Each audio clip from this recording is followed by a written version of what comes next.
Good morning. Can everyone hear me in the front? Oh, all right. I'm John Oftebro, Society President. Welcome to our second Saturday Speaker Series of the fall. Thank you for coming. And I'd like first to have a show of hands of anybody if this is the first time they've come to this. Okay, you're all veterans. Fantastic.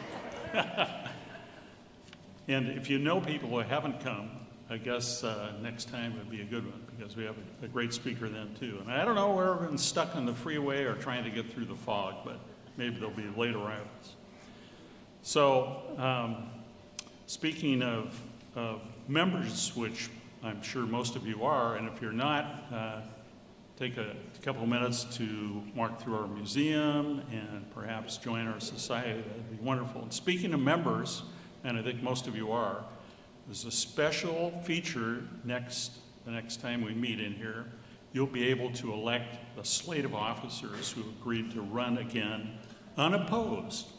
It's a little different election. It's a little different election than that national thing where there's stuff going on. And just so you know, there are 2 empty slots on our board of officers, Vice President of Finance and Vice President of Collections. So if you feel inclined, see me afterwards, or if you know somebody who might want to volunteer in either of those areas, we'd love to have them join us. And speaking of presentations, okay, this is audience participation. How many people, show of hands, were at our 25th anniversary celebration? Okay, and if you missed it, you missed a good one because we set up for, I think, 80 or 90 people. We had to roll 4 more tables out. We had 120 altogether. And Sylvia, the leader of the Redmond Senior Chorus, I knew that. It wasn't a choir, it's a chorus. Led her group singing 3 beautiful songs, and there was some sing-along that was great. And then Miguel Llanos, who was one of the co-founders, went through all of the early history of the society, which was really fantastic. So all the feedback we got from a lot of people was, wow, I didn't know that. And I didn't either until we started working on this. Standing next to me is Cynthia Olson and Mary Sullivan, and they are with Compass Realty, and they're the makers of these fine cookies and treats out here. They're here because we have an arrangement with them, and have had for years, where they will help any of our members, either if they choose to buy or sell a home or refer somebody to them, they will split, not exactly split, but they will carve out 10% of their commission and help sustain the society. And they're not just realtors. They come in and will help you plan, help you organize, help you sort, and I'm told they're really good at downsizing. How many people have tried downsizing in the last 5 years? How did it go? Yeah, it's still going, right? Yeah, same way in our house. Anyway, let's thank them for what they do and helping to serve us. And thanks to Deborah back there who provides us with our coffee, and there's usually 16 or 17 other volunteers who help us set this whole meeting up. So at this time I'd like to read our land acknowledgement statement. We acknowledge that we are on the ancestral lands of the Coast Salish peoples who continue to steward their lands and waters as they have since time immemorial. We recognize Washington's tribal and indigenous or native organizations, which actively create, shape, and contribute to our thriving communities. The Redmond Historical Society is committed to doing our part to engage with and amplify the voices of native peoples and tribes. And with that, I'll invite our Vice President, Executive Vice President, Laura Lee, who also doubles and triples in just about everything. You have to come around this side, as our program director. And we could always use some help with that. If you guys know of programs you would like to see or experience them somewhere else that would be good for us, please get a hold of her. And she is also the editor of our newsletter. How many people like our newsletter? Look at that. Okay, here we go. Thank you, John. Can you all hear me? Woo. Welcome, everyone. Glad to see your shining, smiling faces here for our second speaker program of the fall. I'm not going to necessarily read through the biographies of our speakers because they will be introducing themselves. But first, I would like to give a shout out to one of our longtime volunteers, Pam Madison, right there. Give her a... She was the one who brought the speakers to us today, because she does volunteering with the city and with our waste department as well. I wanted to say that bringing this program, local program, to the society is a little bit of a segue, because sometimes we focus on the past. In this program, we focus on the past, present, and future, which is also important. Sam Wilder and Stacey Auer are going to speak to us about the history of recycling in Redmond and how we can all work together toward reducing waste and toward a sustainable future. Without further ado, I welcome Sam and Stacey. Come on up.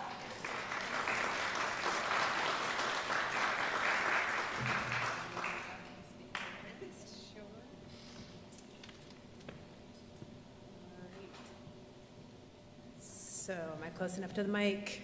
Maybe I'm too tall. How about that? Okay. Okay, so I'm Stacey Auer. I am a solid waste program administrator with the City of Redmond. I just want to say thank you very much. They're better. I could tell you couldn't hear me. Stacey Auer, solid waste program administrator with the City of Redmond. I just want to say thank you so much for having us here today. I'm here, and Sam is going to introduce herself, but Sam Wilder is a consultant that works for the city, and Sam and I have been working together for about 15 years. I've held my position at the City of Redmond for 18 years. So Sam has been with me since just about the start. So I'm just going to quickly introduce myself. Sam will introduce herself. Sam's going to talk broadly about history of recycling in the region and in Redmond, and then we're going to focus in on one of our programs, and then I'm going to kind of take it from where we are into the future. And then I know there's always lots of questions about what can I recycle, so we'll have time for that at the end. Okay, so I'm going to take off my glasses so I can see. So like I said, I've been working with the City of Redmond in this position since 2006, so just about 18 years. I've been in the environmental field for 32 years. I started off in the private sector doing land use planning. I switched into the nonprofit sector. I was the communications director for an organization called People for Puget Sound. We did conservation work for Puget Sound.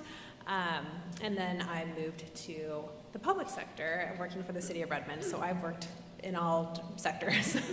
And obviously I love working for the city because I've been there for 18 years.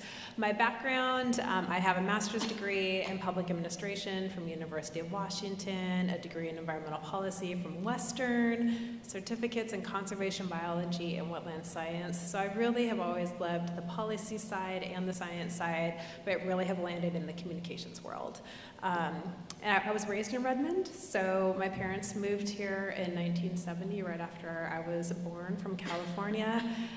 And so I've been here, I've really seen all of the changes. We were talking, as we were sitting before, I remember when Redmond Town Center, I remember when that was a train station and a golf course before it was Redmond Town Center. So I live here, I live just outside of Redmond in Woodinville with my husband, and I have twins who will be 16 next month, God help me. Okay, so I'm going to turn it over to Sam for her to introduce herself and then sort of kick us off into the presentation.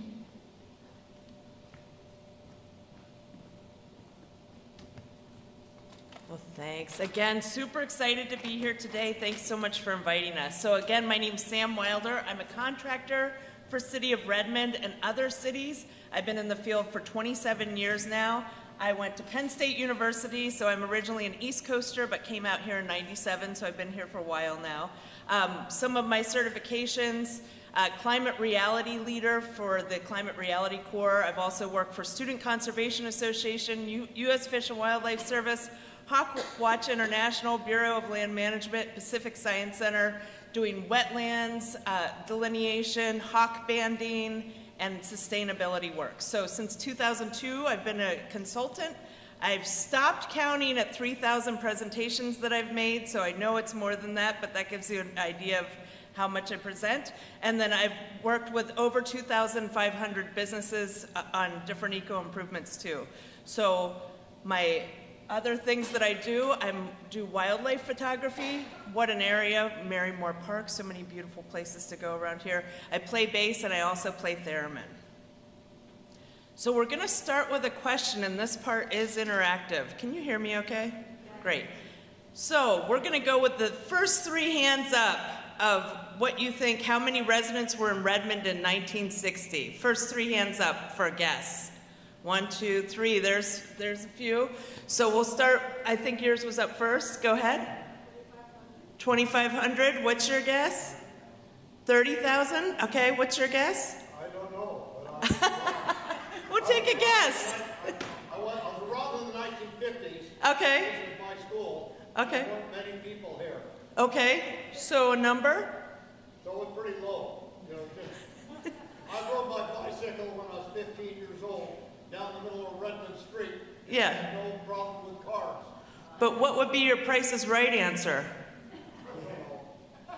You don't know. Okay. Well, we'll keep that as a loose one, and then whatever we say, you can say, that's what I was thinking. What was the fourth one? Fourth hand? 3,500. 3,500. What was yours again? You are the closest. You win a reusable bag. So 1960, the population 1,460. So I'm picturing you riding your bike and seeing no cars, and that's why.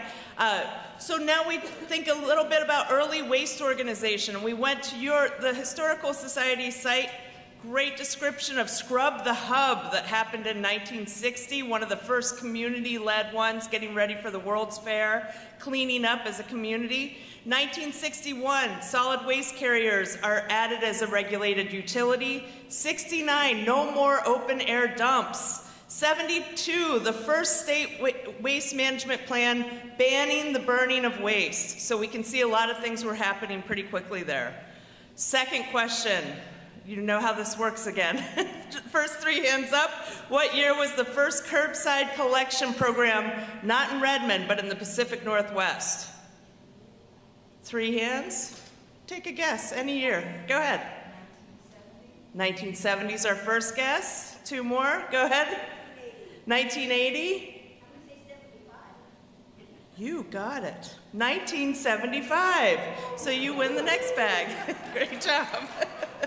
So 1975, that gives us an idea. This is still a pretty new thing, recycling. But first pilot of a recycling collection home was, recycling collection from homes was a 65 household pilot done in Seattle. So that was done in 1975 by the godfather of recycling, Armen Napoleon Stepania, is who started that, and started with some collection events at the Fremont Fair as well. So our first recycling data was in 1986 of about 15% of materials being generated being recycled. And by 1991, Redmond has access to curbside recycling. We were talking a little bit at the beginning about the collection that would happen in parking lots in Redmond. How many of you remember those? Yes, all right, so you remember the pre-curbside collection. Just showing you how trucks have evolved. We could do a whole presentation on this, but just wanted to show you 2 samples. Just in our time, we've seen this change. The one that's white is a rear loading truck. This means the driver would have to get out and lift up whatever the material is, empty the can, and then put the can back. Very labor intensive. The green truck is the food recycling route.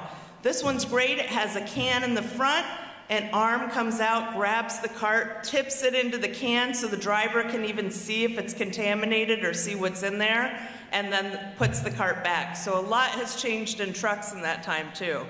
And then with our collection, we talked a minute ago about the 1980s parking lot collection, getting recycling going. I remember that too. This was, of course, in Pennsylvania, but my mom and I getting everything together, going to the parking lot, and people mashing the glass and big metal tubs and the semi-trucks that would be baling the materials. So it's way more convenient to recycle now. And on the green station that we see here, that's now our recycling facility for sorting. So a lot has changed with that as well. Next question. What year was the first food composting collection program in the Pacific Northwest? 3 guesses. Guess any year. Go ahead. 2015. 2 more guesses. Go ahead. 2005, good. And one more. 1985, you are closest. Congratulations. 2002 is the answer. So our composting program, we wanted to highlight that today because that's one that Stacey and I have been involved with since its inception. So in 2002, San Francisco was one of the first cities on the West Coast to start piloting collecting food scraps from homes, from businesses. I'll be honest, and it's on video, but when we tried asking questions of San Francisco of how it was going and how it was set up, we were not getting any responses. So I was sent to go look at their program. Here are some pictures that I took, but asking restaurants, what are you doing? How is it set up? Kind of gathering that data in front of us. So because of that visit to San Francisco, 4 cities, which included Redmond, piloted doing food scrap collection from households. And so it was 700 households that were in Redmond that were studied. Because of that, the program we now have King County-wide got developed, so that was a very successful pilot. 2004, King County initiates 4 cities to do commercial compost collection, food scrap collection from restaurants. What a great idea. These restaurants have all sorts of clippings. We have a composting facility that's local. Why would we want to landfill this material when we can turn it into soil? So the soil is generated in 8 weeks once that is collected, so very fast turnaround. That is for your household, that is for businesses, that's for schools, that's for government buildings as well. So anyone participating in the food recycling program, 8-week turnaround to turn it into soil. How efficient, we're so lucky. And you'll see a couple lessons learned as we went on the way. That picture at the bottom is what the original bio bags look like. Those are bags made out of corn that are okay for this program. They were big. A roll of bags would be this big. Now they look like normal sized bags. So we've seen a lot change in that aspect too.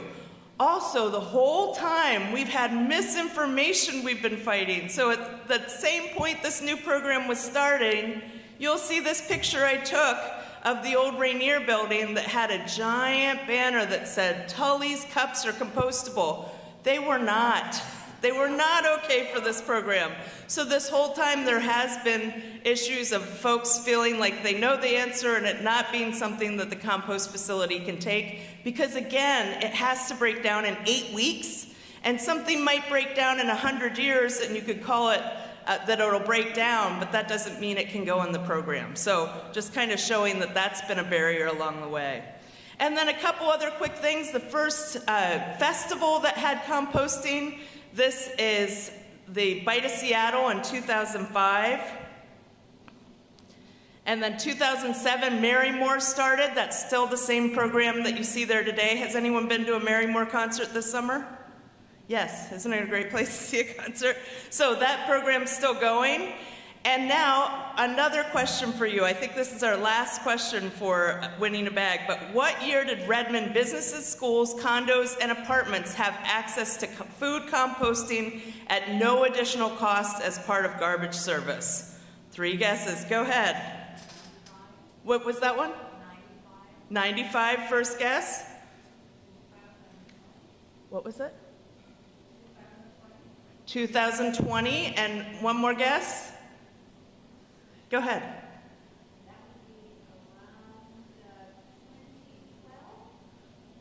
2012, you are going to be the closest. It took me a second to think about it. So 2 bags. 2009 is the right answer, and thanks for those of you guessing.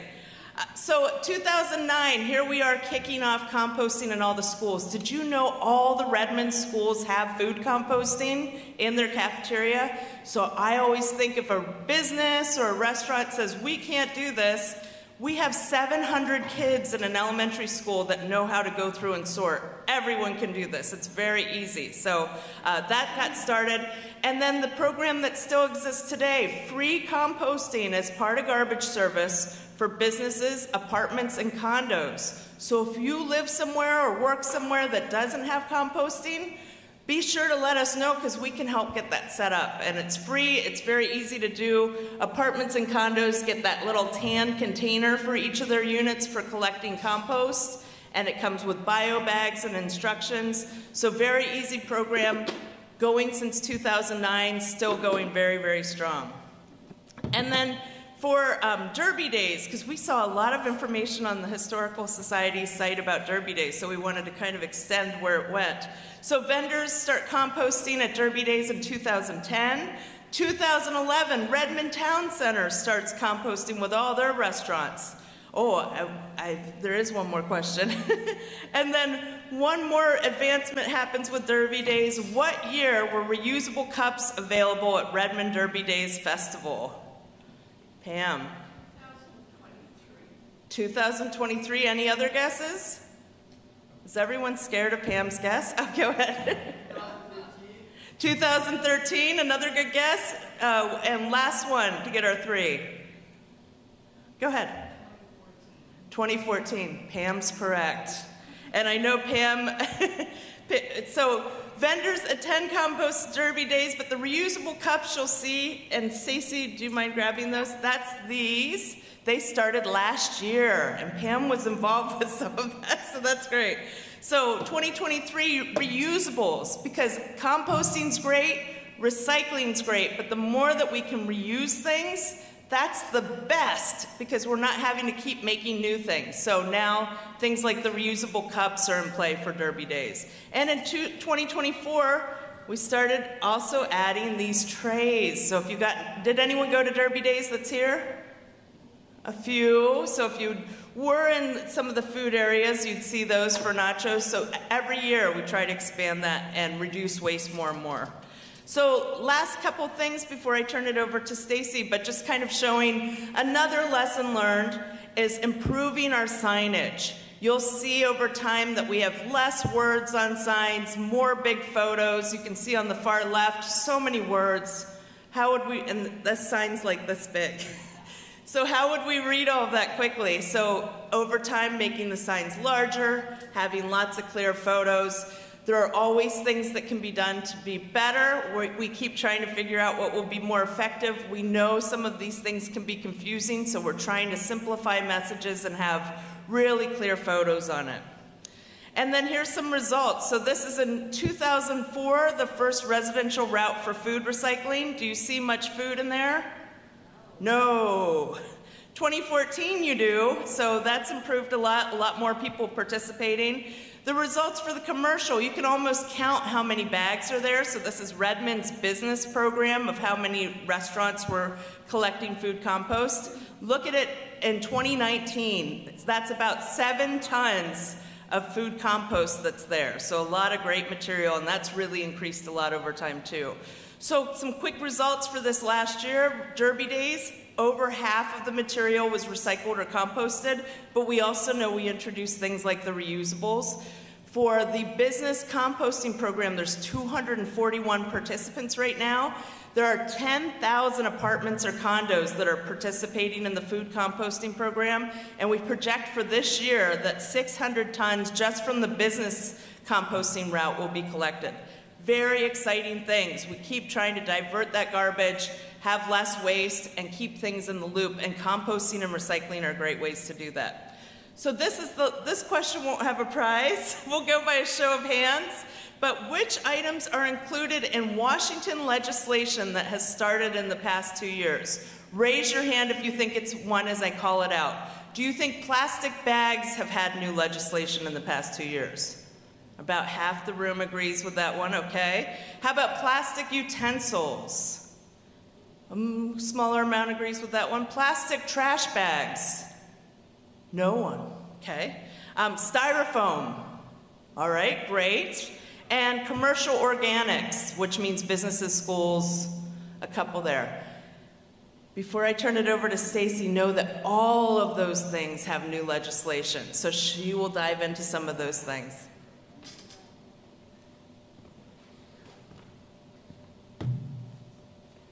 All right, thanks so much, Sam. So I'm going to kick off with talking a little bit about this new legislation and how that affects Redmond. So in 2018, recycled content requirement begins. That's how much recycled content is in certain items. 2022, I feel like probably has most people heard of the plastic bag ban. You experience that when you go to the grocery store. So that means no thin plastic bags. Some stores do have what they call reusable plastic bags. They have to have a certain thickness so that theoretically you can use them again and again. Single-use plastic utensils. So the legislation that happened there is that when you go to pick up your takeout or when you are just at a restaurant that serves with plastic utensils, they are no longer allowed to just throw a whole bunch in the bag. You need to ask for them. I really like that one just because so many times, especially with takeout, if I'm taking it home, I don't need the plastic utensils. But if you do need them, you can ask for them. So that's that one. There are in 2023, Styrofoam peanut ban. Those shouldn't be coming into Washington anymore. And in 2023, another thing that we added was how many of you are familiar with or have participated in a Ridwell Styrofoam collection at your house? So the residents of Redmond, multifamily, so people that live in apartments and residents that live in homes, 3 times a year we partner with an organization called Ridwell, and I send out a postcard to everyone that says, hey, Ridwell's coming this month. If you'd like to have your Styrofoam collected at your house, we'll do that for free. We'll come pick it up. Ridwell comes and picks it up, and then they recycle it. And we added that service because right now there's not a Styrofoam collection drop-off that's really conveniently located for Redmond residents, so that was something that we wanted to be able to offer to everyone. Washington Organics law, so what that has to do with is there's a law passed, it's graduated in terms of who is mandated to participate, but businesses that have a certain amount of organic waste are going to have to be, it's mandatory that they have service to have that organic waste picked up and composted. So every year it's smaller amounts. So this year it was businesses with 8 yards, next year it's 4 yards, and the year after that I believe it's 96 gallons. So it's just mandating that service. We've had our program, as Sam said, in place for quite a long time, and we've actually have so many apartment complexes and businesses participating that we're way ahead of the ball versus like a lot of other places in Washington that are just now getting this mandate. So we're really excited about the fact that this will help us bring on even more. Yeah, and then the Styrofoam ban on serviceware and recreational coolers. Okay, so I'm going to talk a little bit, now we're going to get to the future part. So city's plans for the future, this is a little bit about what I'm going to talk about. We're going to, like I just said, we're going to be expanding that organics program to more businesses and more multifamily. That law pertains only to businesses, but we will also be actively reaching out to apartment and condo complexes. And what's really been fun for us is we have a lot of those complexes reaching out to us. So we'll have folks who live there who reach out to their property manager and say, hey, I really like this where we live, and then they'll get in touch with us, and so that's been great. We are focusing more on reuse with things like the reusables in the beer garden at Derby Days, just trying to see what more we can do there. I'm going to talk about our recycling video library in a minute, and we're going to add to that. we have a new solid waste contract, which is really exciting. And then I'll talk about our sustainable living program. So focus on reuse. I won't talk about this too much because Sam did talk about it, but this year we had 2,400 single-use cups and 640 single-use trays that were eliminated. So instead of all of that going to the landfill, we had these reusables. They get used, they get put into a bin, they get picked up, washed, and they are used again. So you can see on the screen, just with that little bit, how much is saved in terms of energy and water and waste diverted. Okay, this one's really exciting, you guys. So we have a new solid waste contract starting in January 2026. With that new solid waste contract, we have a new hauler. So right now, our hauler is waste management. Our new hauler is going to be Recology. And with that, part of what I think is exciting about that is that there will be new services. So one of the services in 2026 will be the curbside collection of Styrofoam. We will continue on with some curbside collection of things we've already had, like electronics. But what's really exciting is we are going to get a store. So have any of you guys ever heard of or been to a Recology store? There's one in Issaquah in Gilman Village. There's one in Shoreline. Good job, Sam. So this is a store. We don't have the exact location or hours at this point, but it is a storefront that will have a staff person. You will be able to go to the store and you'll be able to do things like pay your bill, ask questions about what can be recycled or composted, and you can also bring all types of items to be recycled for free. So this is a place where we'll be able to bring batteries and bring textiles and styrofoam and so on. So really exciting. The details are still being worked out, but that'll be something available to those of us in Redmond.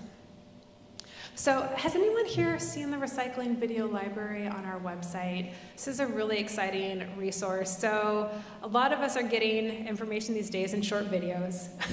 So we wanted to keep up with that. And so we've created the recycling video library. So what we did is we took the items that we get asked about most, and we made 30-second videos about what do I do with them, what do I do with shredded paper, what do I do with a paper cup, what do I do with my plastic utensil, because so much of the time people really want to know, can I recycle it, where does it go?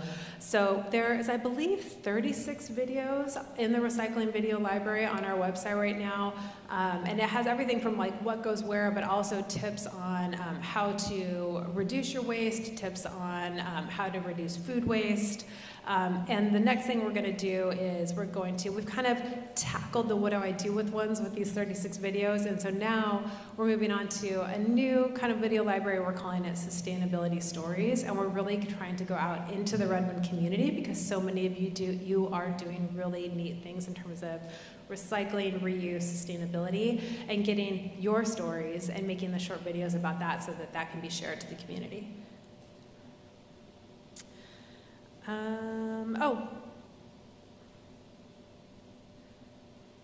I'm going to skip this one, Sam, I think. I think that's all you had in your part, and then I added this one. Okay. Okay, I'm going to like skip ahead to sustainable living classes and then come back. Okay. So really quickly, so the last thing, no, that's really fine. One thing I want to talk about is the last thing program I want to talk about is our sustainable living classes. So those are classes that are taught by Sam, and they are free to everyone. Some are in person, some are virtual, and we do a bunch of them in the spring and a bunch of them in the fall. And we have our fall ones coming up. They include sustainable gift giving, how to reduce your holiday food waste, how to make your own eco gifts, things like that. So you can see redmond.gov/sustainable living is where you go. It's free, but we do ask people to register just so we can know who to expect. And also if it's virtual, that way we can get you the information. So Sam, do you want me to like scoot back to this? So do you want to wrap up with a couple items? And then, yeah, sure. So I can take this one too. So these are like, just in terms of actions, 5 things that you can do right now that are really easy. Review your recycling and composting guide to make sure you're putting in only the correct items. We have those here, so we can give those out to you, and also it's online. So we also on the website have, if you go to redmond.gov/recycle, there is a little square that's, yes, or you can grab one of these cards that will lead you there as well. We have a database, it's called What Goes Where, and it literally just has a little place and you type in anything, and it will tell you, it can go in your recycle bin, or you need to take it to the hazardous waste depot, or whatever, wherever it needs to go. There's also something I would just say, when in doubt, throw it out. All of us want to be good recyclers, but the best thing we can do is put the right stuff into the recycling and the right stuff into the composting so it doesn't contaminate the rest of it. So do your best. If you have a question, check out a resource. But if you're just like, I don't know, it's okay to put it in the garbage. I know people hate that, but it is okay. So if your property, make sure your property, like if you live in an apartment or a condo, has recycling and compost.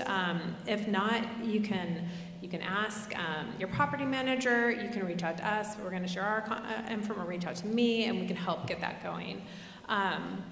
Reduce your use of single-use plastics.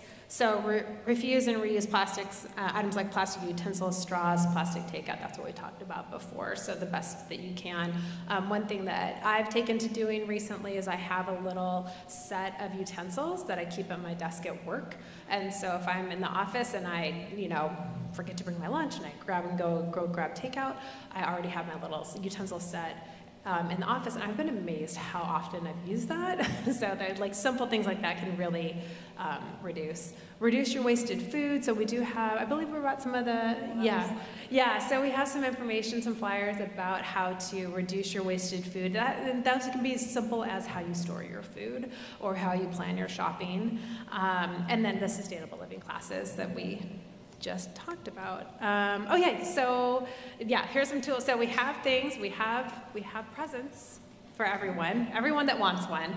So we have a food guide. So that's the food guide about that I was just talking about. Really awesome tips. Like, I learned so much from this food guide actually about like what to store with what so that it doesn't go bad, or how long things stay good, and all that kind of good stuff. And then we have a little chip clip for anybody that might need it, so that when you open your chips or anything else that you need to shut tight so that it doesn't go stale. Oh yeah, and then, so we got these, and after we purchased them, we found out they're a bit sharp. So please be careful if you do grab one of those. So that's it. And here's my contact information. That redmond.gov/recycle will take you to a landing page that you can very easily get to the recycling video library. You can very easily get to that database where you type in anything you need in terms of what goes where.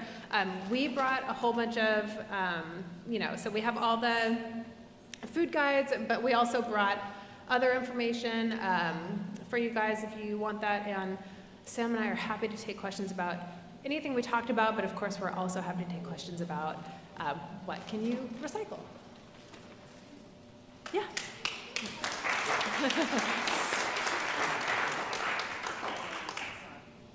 Yeah, I think we're going to have roving microphone.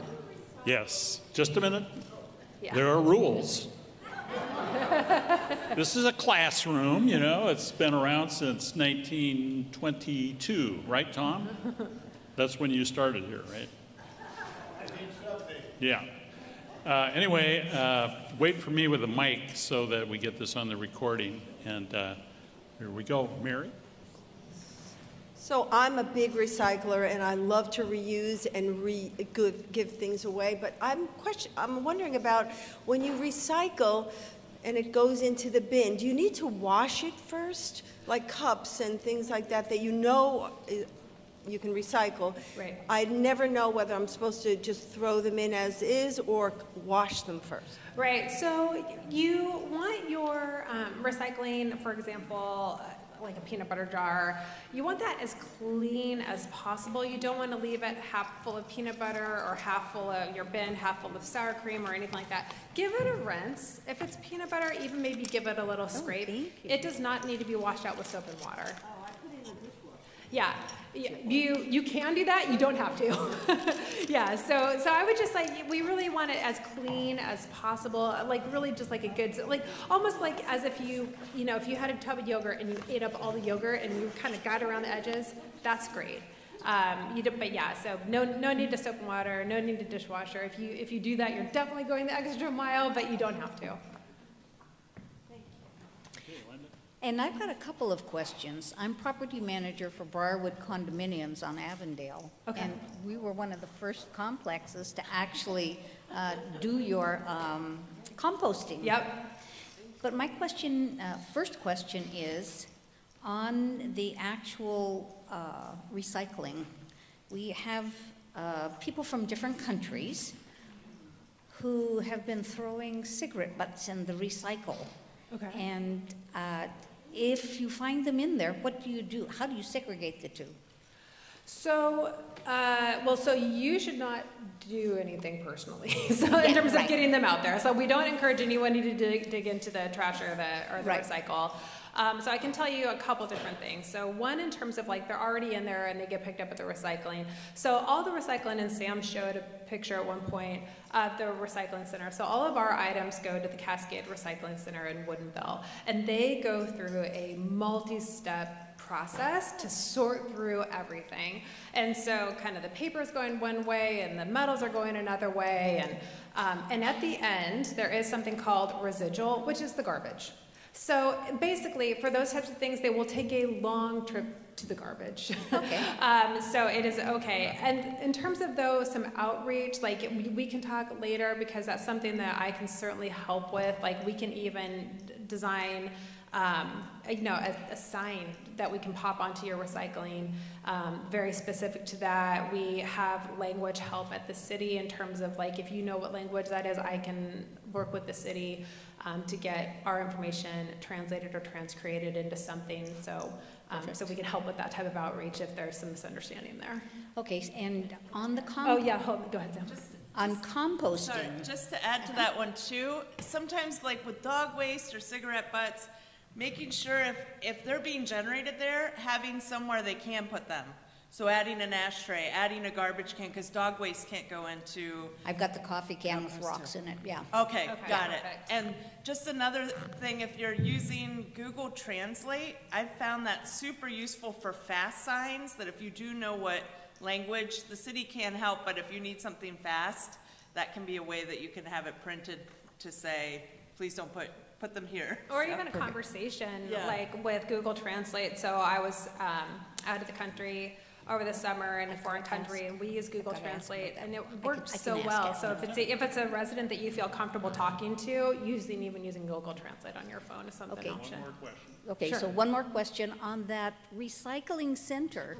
Yeah. What about if we're already doing Ridwell? Are you guys going to be taking over a portion of Ridwell's collectibles? So Ridwell is its own private company. So Ridwell will continue to exist, and you are welcome to continue to use or sign up for Ridwell separately. I mean, they do cost money. In terms of the city's partnership with Ridwell, we will be running that until our next contract. The next contract, however, has Styrofoam pickup included. So you'll have that included with the curbside service for homes. For apartments and multifamily, we'll be looking into how to best help with Styrofoam for that. So the short answer is that's all still a bit in process as we transition to this next contract. So we just sort of penned the deal on that, and so like this year and next year are the year of transition planning for us. So especially with things like Ridwell. Let me go. As you said, the plastic shopping bags we get at the store are thicker. Yep. Does that indicate that they're biodegradable now, or does that mean just that are, quote, reusable? The reusable end, yeah. So the intention there, so that's again a state law, and the intention there was, or the thought there was that if you had a thicker, the ban is on a certain like literal millimeter amount of plastic, and the thicker plastic bags, the idea is that they are to be reused, yeah. Yeah, yeah, that's a good point. So yeah, I mean, the best thing you can do is to take a reusable bag with you, which I'm guessing lots of people in this room already do. Take the reusable bag. What was your last item, Sam? Just that when you get those plastic bags, you're getting charged, so there's twofold of bringing your own bag. Yeah, yeah. This was great, thank you. Because so much of what you shared I had no idea, and I'm on a new committee. We live in Redmond. There's 1,500 homes there. Okay. So we're trying to do all of these things, so we may be contacting you for a consultation. But if I had your jobs, I would have no hair left, because, because my biggest frustration is getting people, and probably nobody here, interested.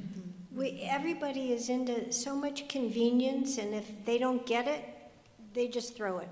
Or they contaminate an entire container that has stuff that can be recycled, and it's like, please, I mean, we go to committee meetings and offer to take all their plastic cups to our own homes so we can recycle it, because, anyway. So any ideas on getting people excited and interested in just doing this?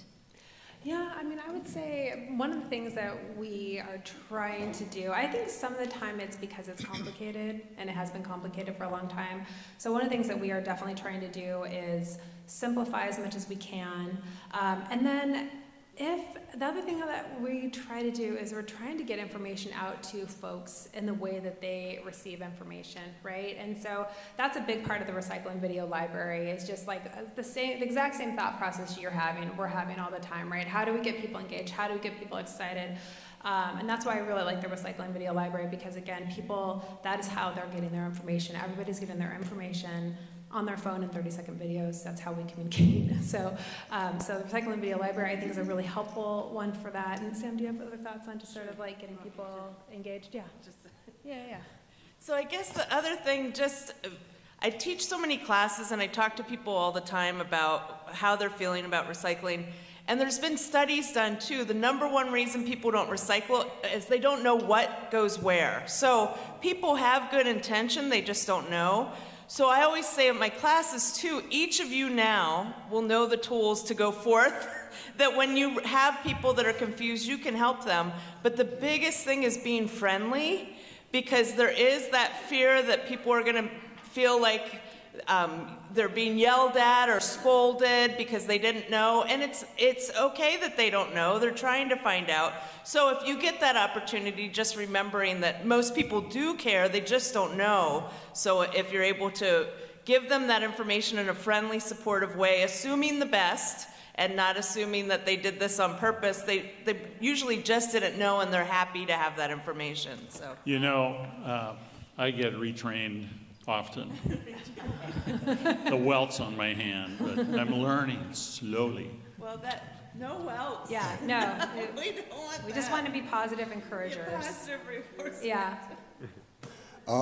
My name's Tom Hansen. I'm from Seattle, the north end of Seattle. I was raised here. That's why I'm here with the Redmond Historical Society. In 1970, I went to North Seattle Community College and took an environmental class. I was the only one on campus with a 10-speed bicycle. I was interested. I found out about recycling and initiated it the best I could, then moved into the Wallingford area, and it's only 4 blocks from the transfer station. What I'm trying to do here is, this thing has gone back. I like what you're saying, but my experience, it goes back a few more years in 1970, 71. And so they had a recycling area down in that transfer station back in 1971. And but they've changed things around and whatnot, and they're still recycling. So anyway, a couple of things that get to me. You've talked about Redmond. A few questions here. What about the east side? What about the burying of garbage, like landfills? Can you give us anything on that? Also, there's been a project or an idea coming up about the burning of garbage, which has been around for a long time. Clear back into the 40s, I believe New York City was burning garbage at one time. With the newer technology, sounds like a good idea if you're not recycling. Is it possible to recycle off of a burning mode? So I know this is all groovy, but I'm throwing this up because we're looking at the future. More people are coming in. King County is the most populated county, and it's not going away. So anyway, thank you. No, I appreciate that. So let me just, a couple things on that. One, in terms of like the recycling that was sort of located at the transfer station, that's probably the genesis of my whole career. I remember my mom, so I was born in 1970, and my mom would take me and my little brother, we'd load up the car with newspapers or whatever could be recycled, and we'd drive that station wagon down there and recycle them. So, and here I am, 54 years later. So that's also part of my history. So in terms of the how our garbage, landfills, waste to energy, which is what they call burning garbage these days. So all of that, it's perfect timing if you're interested in that. The King County is currently doing a long-term disposal study. And so that is more handled at the county level. But if you go onto King County's website, or if you see me after, I can help you find out where that is on their website. That is something that they're working on right now. I'm not sure exactly what, because I see all the under the hood stuff, so I'm not totally sure exactly what all is in the public realm in terms of that study, but that is something that like you are dead on right now. They're trying to figure that out. What is the way forward with how we deal with our garbage? So just know that that is definitely being worked on regionally. Yes, hello. I live downtown Redmond in the community area where most of these new apartment buildings, 300 or 400 people, their whole trash system is sort of antiquated. The building we live in wasn't either permitted right or wasn't looked at in the recycling and trash handling position, because what they did is they ended up putting little 24-inch chutes for trash and recycling. And most people's bags are 24 or 36. When they go that way in the trash deal, they block it. So our apartment building, because they were minimized through their design, which they shouldn't have been, the regulation or standard is anything above 150 has to be 36 inches. But these buildings, some of these are being constructed with 24-inch. So what they did at our place, now they're charging every 300 people, what is it, $40 a month for them to come by and collect our trash. They only gave us one trash can. So what do? We put everything we can in it. It ends up in one trash container downstairs, and there's no recycling at all. What is the regulation on this? Who's controlling that? Permitting needs to be looked at. Where is the efficiency, and has there been a study for garbage disposal waste or recycling compost waste? What's the study of efficiency to the sewer system, its efficacy of how it plays out in biological terms? And also, how much do we pay a ton for our hard stuff to be disposed of?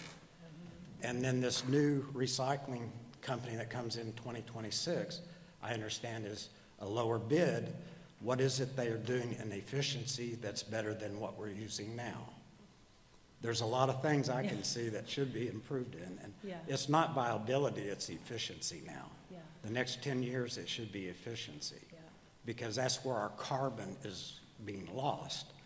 If we're wasting more time collecting a paper cup and not wasting, we're wasting time not recycling a chair that's perfectly good and it gets thrown to the dump, where's the efficiency? The cup isn't worth the carbon burning that we put into the chair that's thrown away that could be in that restore. It needs to be bigger. Let them answer the question. Okay. That was great. Listen, this is what we do all day, is think about these questions. These are all great. So let me address the permitting or the code issues around apartments, because we run into this a lot. So the different apartments are set up in different ways and they all have different problems. So we are like on the cusp. We have looked at that and how they should be set up and what they should be mandated to have. And those code improvements are coming shortly. Now I know that doesn't help for things that are already there. The things that are already there, it's really like almost a one-on-one, I have a colleague who has the same position as I do, but he handles different things. And so a lot of his time right now has been actually going out to complexes like yours, looking around, seeing how this gets set up, how can we get it fixed. you know, how can we be more efficient? All the things that you just said. So those code improvements have been written, and they are on the cusp of being included so that in the future, when buildings are built, these issues that you're talking about won't be happening. And then the other issues of just like sort of the life cycle analysis stuff, that's the stuff we think about all day long, right? Like where's the efficiency, and then how do we put those into what we do? So, Sandy, do you have more? I just wanted to add about the valet service, so the collection from each door. So we're seeing that in a number of apartments, condos. Sometimes I'll work on behalf of the city to help a property manager have a combo, because right now if they're collecting everything as garbage, we're not keeping it out of the landfill, A, and it's also costly because anything that's put in the recycle bin or the compost bin are taken away for free under the City of Redmond's contract. The only thing apartments and condos pay for is garbage. So right now they're paying the highest amount they can pay to get rid of the things you have. So those are things we can help with, and we're happy to talk with you after too to get info, and we can reach out. So thank you for sharing that. Yeah, no, go ahead, you're fine. I live in an apartment also downtown Redmond, and I wanted to tell everyone here about something called Buy Nothing. And what that is a group that you can give things that you don't want that are perfectly good, like furniture or anything actually, some cups in your cupboard, or you have too many and you want to give them away. You can give them on Buy Nothing. You can join a group. There are 7 in Redmond. These are hyper-local groups, so you'll be giving them things to your closest neighbors, things that you don't need and don't want, and while you're downsizing, it's a great way to give to people who need them. And so what you do is you join the group that's closest to you. I'm in the downtown group, and I'm one of the administrators. And what I do is people then will post, I have a nightstand I don't want anymore, or a chair, or anything, you know, cups or kitchen items, and you put a picture, and then people respond, please consider me, I would love this, I could use this, and then you decide who you want to give it to, and then they come and pick it up from your house, or you leave it outside, you can arrange, then they message you and you arrange a pickup. It's a really great way to keep things from going in the landfill, and like you, downtown, there's people moving in and out of my building all the time, and they're leaving perfectly good furniture out there that can be used by other people. What I do when I see that, I take the picture and I ask them, and I put it on my Buy Nothing, and people want it because it's good, and there's no point in letting it go into the landfill. And you're helping people, and you're getting to know your closest neighbors. All these people live nearby, and you want to help them, and you want them to take things that you don't want and need anymore. So what is the website? So here it is. There's a website. It's called Buy Nothing. Now there's several. This is the Buy Nothing project, and there's some new ones that came up recently that are not monitored, and they're not as safe as the ones that are the original Buy Nothing project. The downtown group, I brought this. You can look at it if you want to take a picture. You can just join it. You just go on. We're going to send out links that'll go out to everyone, and I'll make sure to put that in there because we use it a lot too. So we'll include the link in the resources that you get as a post-session email. Okay, we have time for just one more question. 2. Because she's special.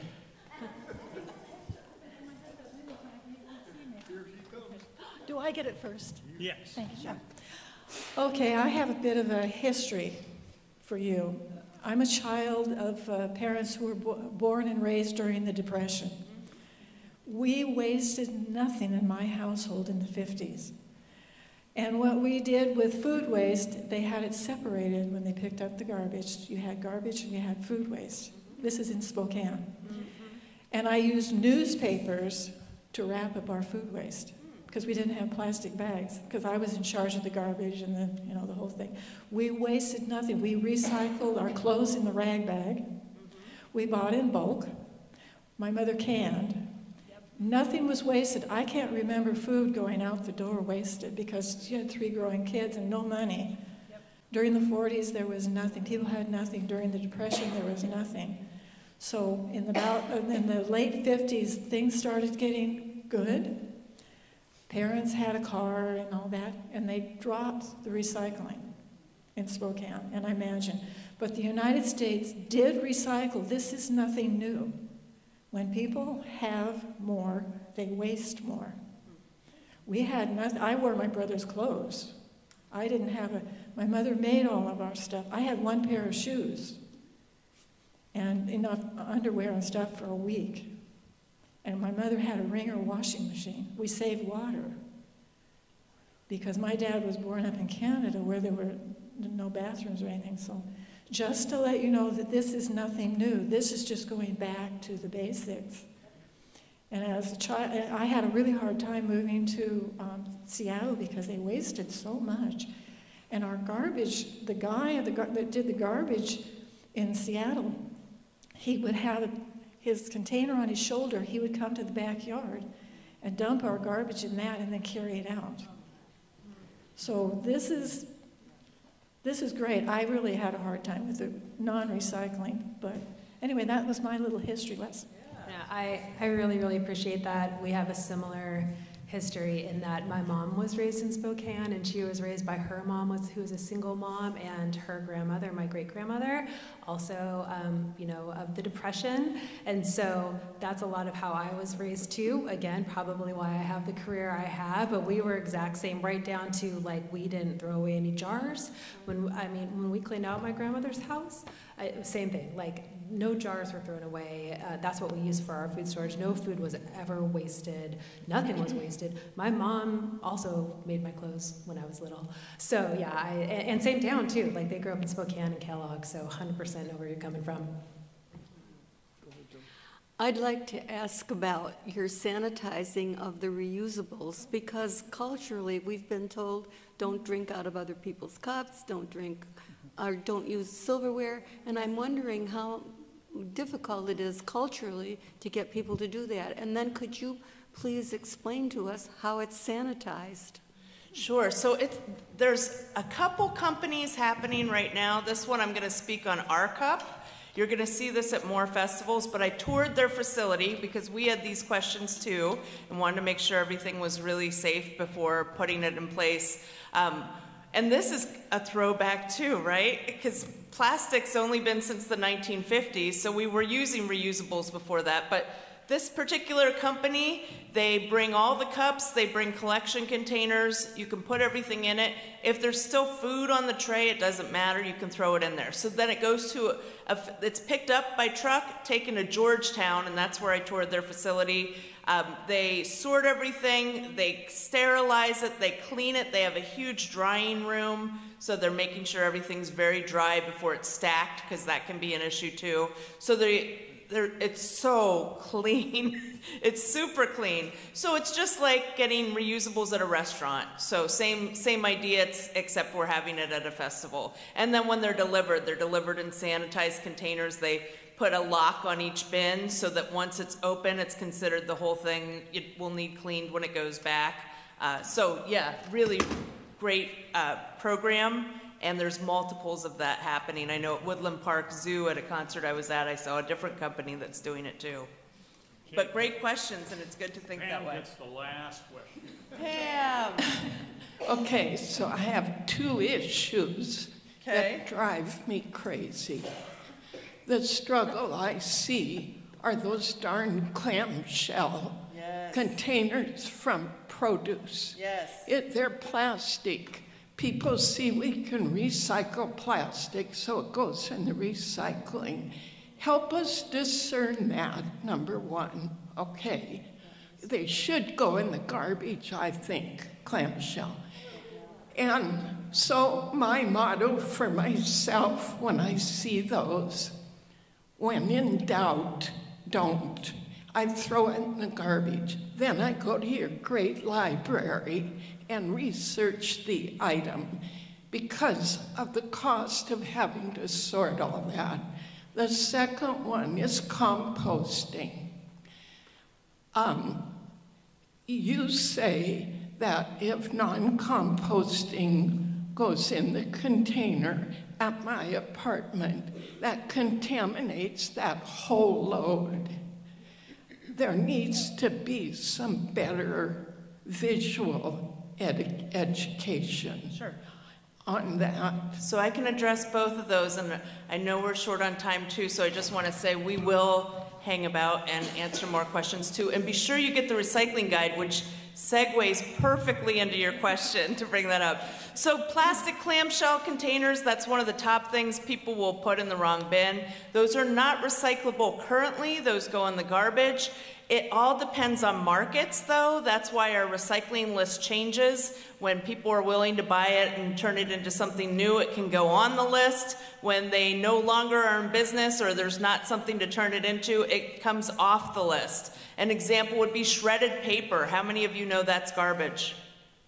Oh, good. Okay. That's one I still find a lot of people don't know that it is garbage. So that one can't go in recycling or composting. So the clamshells could change with the new contract. They're still working through all of those things.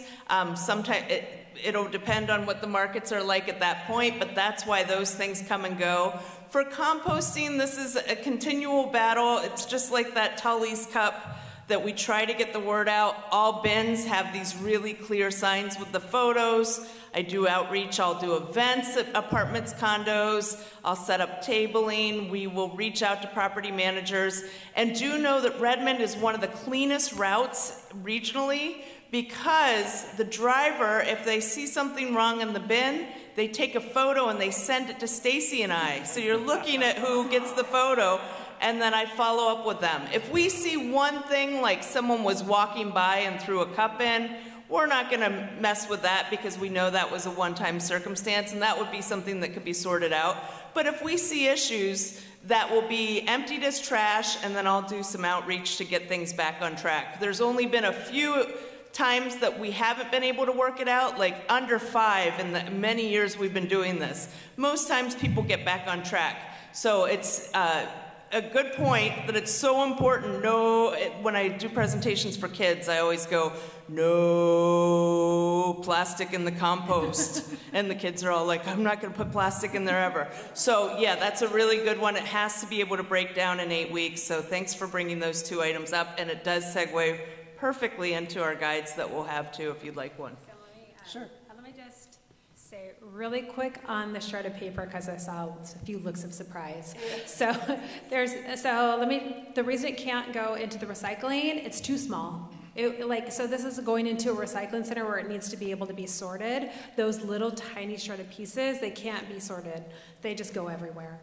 It can't go into the compost because there's too much plastic.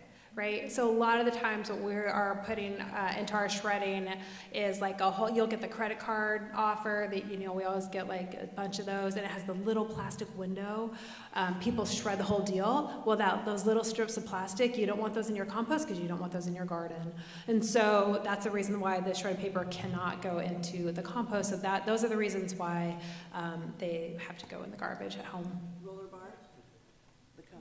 Oh, that's a good one. Okay, so yeah, good point. So you can get it's a confidential or ID blocker roller bar. It's basically like a little stamp, that rolls. And so instead of like being like ink, instead of like just stamping down, it rolls and it just blocks out the information that you would be worried that somebody would get a hold of. So for example, this is what I do now, is if I get something from my bank or whatever that, there might be only a couple things on there that are private information that I'd be worried about. So I open it up, I get out my ink roller over the things that are private information, and then I go ahead and put it in the recycling because, so that's a good one.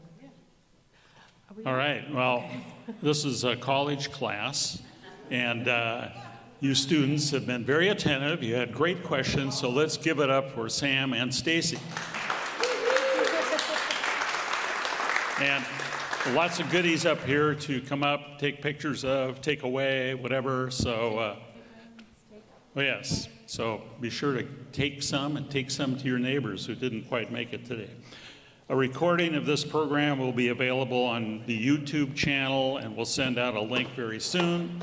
If you have questions or feedback, just get a hold of Holly. She has all the answers. And either call or manager at RedmondHistoricalSociety.org. And quiet, please, class.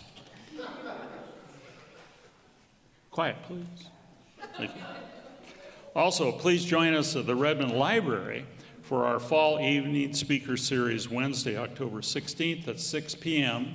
when attorney and indie filmmaker Steve Edmondsons brings us his talk on the Maury Island incident.